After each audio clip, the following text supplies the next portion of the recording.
நான் இப்போ lemon rice செய்ய போகிறேன். இதுக்கு தேசிக்காய் புழிஞ்சு வச்சுருக்கிறேன். 4 தேசிக்காய் புழிஞ்சு வச்சுருக்கிறேன். அளவாக பார்த்து விடலாம். பெருங்காயம்,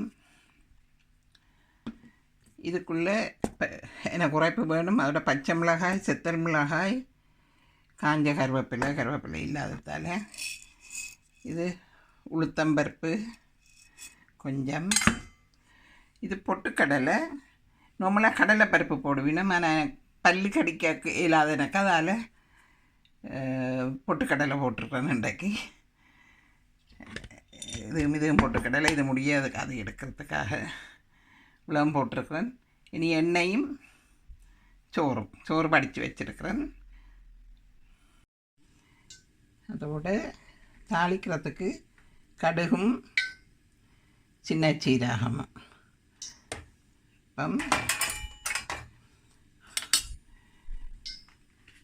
இப்போ இதுக்குள்ளே எண்ணெய் ஊற்றிருக்கிறேன். எண்ணெய் ஊற்றின பிறகு எண்ணெய் சூடு ஏறினோடனே கடுகு போடுவோம்.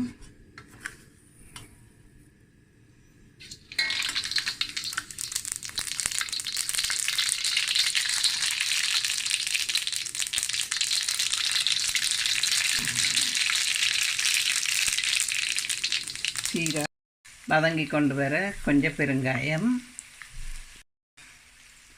அது பிறகு கொஞ்சம் மஞ்சள் தூள்,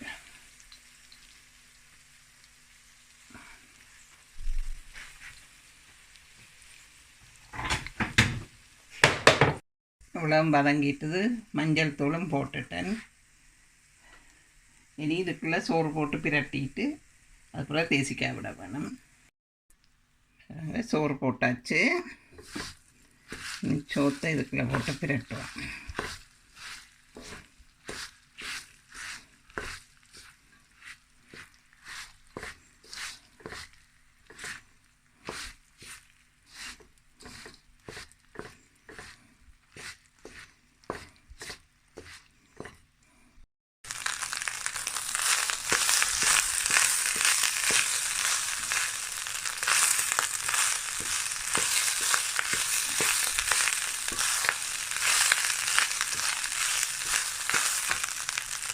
அது பிரட்டியாச்சு. இனி கொஞ்சம் அடுப்பை நல்ல இளம் அடுப்பாக குறைச்சிட்டு தான் தேசிக்காய் விடணும். தேசிக்காய் விட்டுட்டு சூடாக இருக்கக்கூடாது.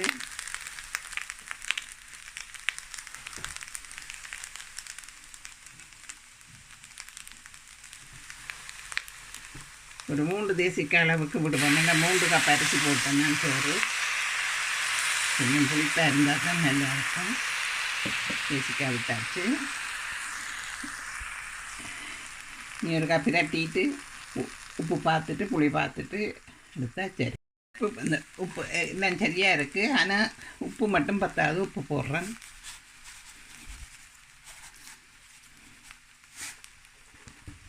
உப்பு போட்டாச்சு. இன்னும் கொஞ்சம் புளியும் வேணுமெண்டா விடலாம். ஓகே, அவ்வளோதான். லெமன் ரைஸ் முடிஞ்சது.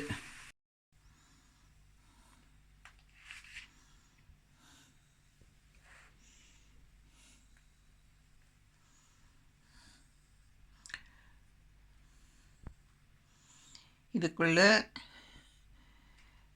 கச்சான் பொரித்து போடலாம், கஸ்கொட்டை பொரித்து போடலாம். நான் அதெல்லாம் செய்யல. அவசரமாக செய்த லெமன் ரைஸ்.